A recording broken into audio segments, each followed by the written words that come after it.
ಒಂದು ಊರಿನಲ್ಲಿ ಒಬ್ಬ ಹುಡುಗ ಇದ್ದ. ಆ ಹುಡುಗನ ತಂದೆ, ತಾಯಿ, ತಂಗಿ, ತಮ್ಮ ಯಾರೂ ಇರಲಿಲ್ಲ. ಪಕ್ಕದ ಮನೆಯಲ್ಲಿ ಒಬ್ಬರು ಅಜ್ಜಿ ವಾಸವಿದ್ದರು. ಆ ಅಜ್ಜಿಯೇ ಈ ಹುಡುಗನನ್ನು ನೋಡಿಕೊಳ್ಳುತ್ತಿದ್ದಳು. ಒಂದು ದಿನ ಆ ಮಗು ರಾತ್ರಿ ಆಕಾಶ ನೋಡುತ್ತಾ ಕುಳಿತಿತ್ತು. ಆಕಾಶದಲ್ಲಿರುವ ನಕ್ಷತ್ರಗಳನ್ನು ನೋಡುತ್ತಾ ಅಜ್ಜಿಯನ್ನು, ಅಜ್ಜಿ, ನಕ್ಷತ್ರಗಳು ಅಂದ್ರೆ ಏನು ಅಂತ ಕೇಳಿದ ಹುಡುಗ. ಆಗ ಅಜ್ಜಿ ಹೇಳಿದಳು, ನೋಡು ಮಗನೇ, ಈಗ ಯಾರಾದ್ರೂ ಸತ್ರೆ ಅವರು ಮೇಲೆ ಹೋಗಿ ನಕ್ಷತ್ರ ಆಗ್ತಾರೆ ಅಂತ.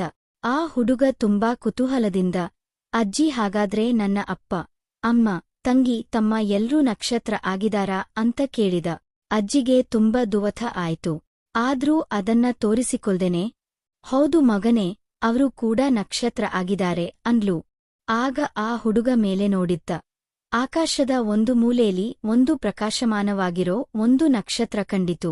ಅದನ್ನು ನೋಡಿ, ಅಜ್ಜಿ, ನೋಡಲ್ಲಿ ನಮ್ಮಪ್ಪ ಹೇಗೆ ಹೊಳಿತಿದಾನೆ, ಅವನ ಪಕ್ಕದಲ್ಲಿ ನಮ್ಮಮ್ಮ ಇದಾರೆ, ಅಲ್ಲಿ ನೋಡು ದೂರದಲ್ಲಿ ನಮ್ಮ ತಮ್ಮ, ತಂಗಿ ಆಡ್ತಿದ್ದಾರೆ ಅಂತ ನಕ್ಷತ್ರಗಳನ್ನು ತೋರಿಸಿದ.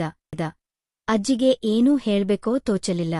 ಆದ್ರೂ ಆ ಹುಡುಗ ಹೇಳಿದ್ದು ನಿಜ ಅಂತ ಒಪ್ಪಿಕೊಂಡಳು ಅಜ್ಜಿ. ಇಷ್ಟಕ್ಕೆ ಹುಡುಗ ಸುಮ್ಮನಾಗಲಿಲ್ಲ.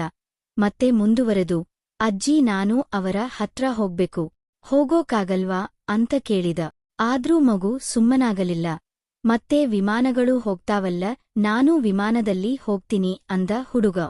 ಆಗ ಅಜ್ಜಿ, ಹಾಗೆಲ್ಲ ಯಾರು ಬೇಕಾದ್ರೂ ಅಲ್ಲಿಗೆ ಹೋಗೋಕಾಗಲ್ಲಪ್ಪ, ಈ ಭೂಮಿ ಪುನಃ ಮುಗ್ದೋರು ಮಾತ್ರ ಅಲ್ಲಿಗೆ ಹೋಗ್ಬಹುದು, ಅಲ್ಲಿವರೆಗೂ ದೇವ್ರು ಕರಕೊಳ್ಳಲ್ಲ ಅಂತ ಹೇಳಿದ್ಲು.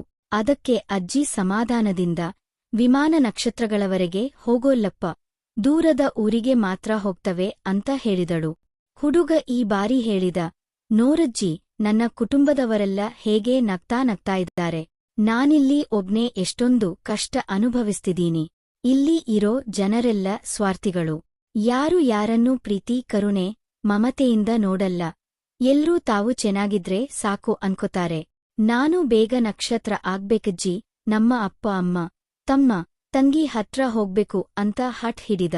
ಆಗ ಅಜ್ಜಿ, ಬೇರೆಯವರು ಹೇಗಾದರೂ ಇರಲಿ, ನೀನು ಒಳ್ಳೆ ದಾರಿಯಲ್ಲಿ ನಡೆದು ಬೇರೆಯವರಿಗೆ ಉಪಕಾರ ಮಾಡು, ವಯಸ್ಸಾದವರನ್ನ, ಅಂಗವಿಕಲರನ್ನ ಪ್ರೀತಿ, ಕರುಣೆ, ಮಮತೆಯಿಂದ ನೋಡು, ನೀನು ಅವರ ಹತ್ರ ಹೋಗ್ಬಹುದು, ನಕ್ಷತ್ರ ಆಗ್ಬಹುದು ಅಂದಾಗ ಮಗುವಿನ ಕಣ್ಣಲ್ಲಿ ಮಿಂಚು ಕಾಣಿಸಿತ್ತು. ಅಂದಿನಿಂದ ಆ ಹುಡುಗ ಅಜ್ಜಿ ಹೇಳಿದ ಹಾಗೆ ಪರೋಪಕಾರದ ಗುಣವನ್ನು ಬೆಳೆಸಿಕೊಂಡು ಬೇರೆಯವರ ಸಂತೋಷದಲ್ಲಿ ತನ್ನ ಸಂತೋಷವನ್ನು ಕಾಣಲು ಶುರುಮಾಡಿದ. ನಾವು ಇನ್ನೊಬ್ಬರಿಗೆ ಬೆಳಕು ನೀಡಲು ನಕ್ಷತ್ರಗಳೇ ಆಗಬೇಕಿಲ್ಲ, ನೊಂದವರ ಕಣ್ಣೀರು ಒರೆಸಿದರೂ ಸಾಕು.